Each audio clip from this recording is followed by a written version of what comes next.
Hey everyone, this is Rajan, and I'm with Gamers for Change. We're a channel here on YouTube that tries to promote unity within the gaming community. And today I'm here with Alex, and we're going to be talking about MLG versus social gameplay in montages and in general. So Alex, what do you think about MLG montages? Well, this is a kind of a difficult question because MLG plays out very differently between the different Halo games, and the footage as a result looks different within the Halo games. In Halo 2 montages, I heavily preferred MLG footage over the social footage in Halo 2 because Halo 2 was, much better suited for competitive play. Right. It was naturally more fast-paced. It was more three-dimensional, in my opinion, with button glitches, I think was the main proponent, and of course the game was just faster. There was a lot more auto-aim in the game, and sniping you could pull off a lot more ridiculous stuff with the sniper. It's like watch any neighbor gameplay on VOD and you pull off some ridiculous things. But in Halo 3, I think MLG footage really does suffer in Halo 3 because the game is just naturally a lot slower, and you can't just like BXR your way through an entire team like Walshy against Carbon, Mission Flag National Championship 2007. You can't really do that anymore. So you pretty much need a sniper in order to do anything like incredible, and then even then it's limited because sniping is harder in Halo 3. Right, I agree. I like watching, like you said, VOD from the Halo 2 days. Stuff moved a lot faster just because you had so many more ways to kill faster. Like you said, the BXR, or I know that pros didn't do this a lot, but double shotting. Yeah. Double shotting was shown in a lot of non-pro MLG gameplays and montages. So people just killed a lot faster, and sniping was easier. So, or I don't want to say easier. It was just different. It was easier, dude. It was easier. It was different, and it was also easier. Yeah, I suppose. But that's a different story. Anyways, so yeah, I agree with you in the fact that Halo 2 MLG footage was a lot more fun to watch just because of the faster pace of the Halo 2 gameplay. Yeah, but that's not to say that Halo 3 MLG footage is like boring. There's obviously great MLG footage. What comes to mind is pro montages, and Foley's Good Morning has some really unique, ridiculous MLG footage. Yeah. But yeah, I like social gameplay a lot more in Halo 3 because it's just a lot more. There's a lot more possibilities in social footage. You can just do a lot more things. The multi-kills are a lot higher, and then there's more weapons to work with, and then there's you can get like kills on people in a vehicle, or you can go for just like these insane sticks across like sand trap. You can't really do this. You can do this in MLG, but the maps are smaller, so you can't really throw the grenade as far, and it's not really as awesome. Right. It's like an across sand trap sticky, and across bit sticky. Yeah, still great, but not as just flashy. Yeah. Halo 3. The gameplay, like watching it for me, I don't know. It just seems a lot slower because of a lot of the different elements that Halo 3 has. That's different from Halo 2. I don't know. What do you think about like Halo? Like we talked about Halo 2 MLG montages. What do you think about Halo 3 MLG montages? They're different. I'm treading in dangerous waters here, so I don't really want to say anything that's just blunt. But yeah, the footage. Like I wrote about this in my blog post a while back, and the problem that I found with a lot of MLG footage is that it relies on context in order for you to fully understand how hard it was to get that clip and why it's good. The example was, okay, let's say you're the captain of an MLG team and you're down to final boss 0-2 in their losers bracket. So final boss got unlucky and there's someone on the losers bracket, and if you lose the series, you're gonna drop out of the tournament because you're in a losers bracket. And you're down like 20-30 seconds in a Construct King, and final boss is like 10 seconds away from winning. And there's a ton of pressure, and then there's fans everywhere, and it's just like a very there's a ton of tension in the situation. So you rally your team, and there's final boss sent 3 guys down to the bottom mid hill because there's only like 10 seconds left for them to win, and they made an overconfident push. Pros make mistakes, and you take advantage of this. You deduct the position of the last guy. You run a flank, take him out, and then you have a guy on each of the streets, and then you shoot the guys in the hill, so they're all one shot, and then you drop down from the rocket spawn, take down all 3 of them, and then you win the game, and then off of this momentum, you win the entire series and knock a boss out of the tournament. Like, this is, keep in mind, this is completely hypothetical, but from the viewer's perspective, if they were to watch this in a montage, this is just a clean-up BR triple. Oh, you yeah, know? yeah. So this is like, to people who do not have experience with MLG, to them this is like, okay, it's BR triple. Like, I get this every day. This is not a fantastic clip.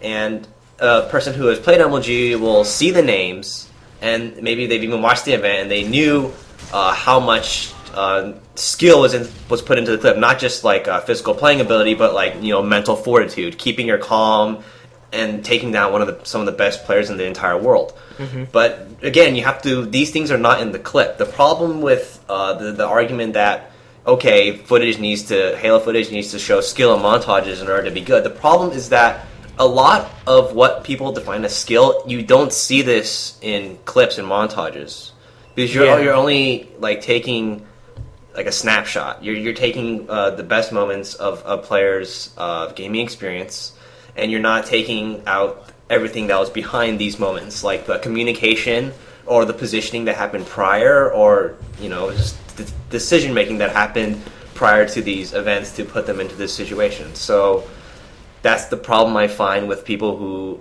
go like, oh yeah, you need to show skill in Halo montages. You simply can't. You need a much more three-dimensional experience in order to do so. You're going to have to show multiple points of view, or have, you know, some sort of commentary explaining the thought process that go on behind these clips. Or gameplay. Yeah, or like full gameplay. And even with the full gameplay, you don't know, okay, what was the other team doing? What was my team doing? And how was I meshing with the entire situation at hand?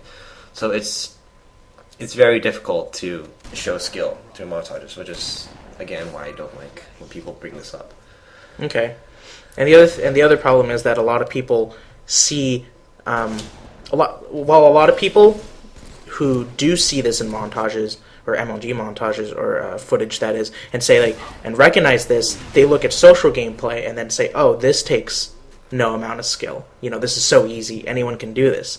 When in fact it's the complete opposite. Going into social and, you know, getting multi-kills, you know, really high multi-kills on people takes a different type of skill, right? You know, people like Campy and Dutchy. I mean, obviously they play MLG too, but going into social is something totally different, right? Yeah, definitely. It's definitely a different experience, and it's kind of ironic that they say this, because I think the majority of the people who do this, they say this because they have no experience with social. They can appreciate MLG footage because they have a lot of experience with MLG, and then they bash these social kids who have problems with MLG footage for the same reason they have problem with social footage. They don't have much experience with it, and they can't really relate to it. Like, when I first saw social montages, I thought it was easy. Like, oh yeah, these guys are just lucky. You know, everything just seems to kind of fall into place for them, and then these guys, like, half of them aren't even shooting back. Right. But it's a lot harder. Like, going positive and getting these massive sprees in social isn't really that hard.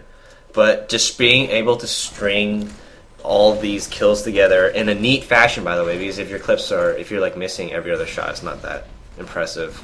And you see people like Camping, they land like 85% of their shots, but it's just ridiculous. And this is hard. And since you need higher multi-kills in a clip in order for it to be considered impressive, there's a lot more pressure, because the pressure mounts with each kill. Like, in MLG, you get a triple overkill. Okay, that's generally a pretty decent clip, because you can't go above an overkill. Usually there's only 4 guys on the team, and they all spawn with a BR. But in social, you need, I don't know, generally like a Killtrosity or Jaro now, maybe even higher, for it to be considered par. And then with each clip comes more pressure, and I've choked hundreds of times in social.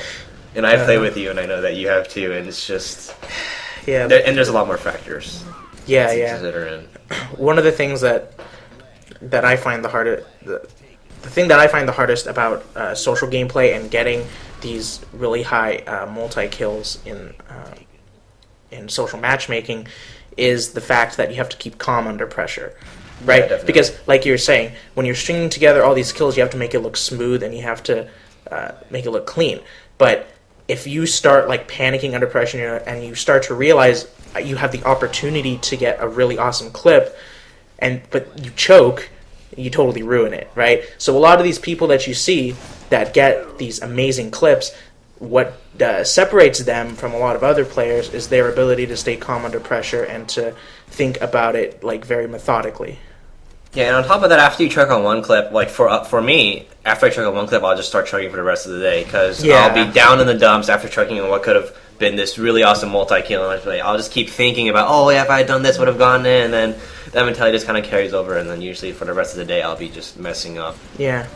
Okay, so don't you also think that like when you're playing social, it can become a lot more frustrating when you go up against kids and you realize you can't get the clip that you want, or that they kill you or something in the game?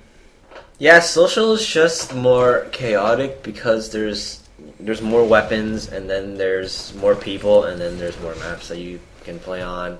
It can become a really huge clusterfuck at times, and it's a lot easier to get frustrated because more random stuff happens that you can't control, and you get killed by players who are like a lot worse than you, and then you go like, oh yeah, I deserve to kill him. Whoever the better player should always win 100% of the time, but that's not always true. And in each Halo, but I feel that it's more so in the later Halos. Like, I think they've actually been becoming less and less skill intensive since Halo 1, actually, but it's easy for noobs to kill good players. Well, not easy, but it happens a lot. Yeah, I think it's because Bungie gives every player so many resources. That is when you're not constrained to like MLG settings where you have set maps and set weapons. When you're playing social games, every player has like an arsenal of different types of ways that they can kill, whether it be by vehicles or by weapons that other people deem, I guess, noobish. Yeah. So I think that Bungie just has to create a way for a new player not to go in and then just get killed like 100 times in a row. Yeah, I respect Bungie for doing that. I mean, when we first started playing, I mean, obviously it takes time, and obviously if we had gone in and not done well or just got completely demolished at first, we obviously would have been turned off to the game. Yeah. So it makes sense that Bungie does this, and it's not like they completely abolish skill from the game. Even in all the Halos, there's a skill gap. Right. People get better. It's not like a noob can go in and start competing with like the top MLG pros in the game. And in Halo 3, it helped that the AR was really powerful and you can kill them in like 1 second. And that's where I think like MLG excels. It basically is like, if you want to show your skill in a game, then you have to have each player under the exact same conditions. That's why every player starts off with the BR, and that's why every player like has to coordinate a rush for power weapons. And right? the maps are smaller. You can't play like Sandtrap 4v4 right. TS. And you don't have vehicles and all these other factors. Basically MLG is a chance to show your skill with a certain weapon on certain maps in these given conditions, right? So the experience is less diverse, but MLG does a very good job of having people prove themselves in, I guess, with the most skillful weapons in the most skill-intensive maps. Right. The ones that are best suited for competitive play. But the downside is that MLG footage and MLG gameplay is not really as diverse as like social footage. It's the same thing. Yeah, there's less maps and there's less weapons, and that's why people criticize MLG clips for being similar, because that's the way they are, and that's just because there's less factors, there's a less diverse group of resources that people can use to kill other people within MLG. Like when you're playing in Halo 3, you're playing on, let's say, like Valhalla. You don't have to deal with the Banshees or the Warthogs guarding you, or you don't have to deal with them while you're trying to get your... you have to deal with them, rather, while you're trying to get your multi-kill, right? Yeah. Those are the other factors of social gameplay that make it harder on somebody who's trying to get good clips. Yeah, so social... Each one has its own downsides and upsides. Social, the players are worse, but then you have more stuff to account for, and then it's just more chaotic in general, and it's hard. I don't know. It's hard for me to just kind of battle through it all and get clips instead of just getting killed by AR kids every 2 seconds. And also the thing is, we've both played social and MLG, like we've said in a previous video, so we kind of know both types of skill and what it takes to do well in both spectrums of the Halo universe. Yeah, so that's why we appreciate both social and MLG footage, and it looks like our time is up. So yeah, just in conclusion, social and MLG are different. They cannot be compared directly, and they each have their own faults, and and upsides, and montages to continue featuring both types of footage. Yeah. Yep. Peace out, guys. See ya.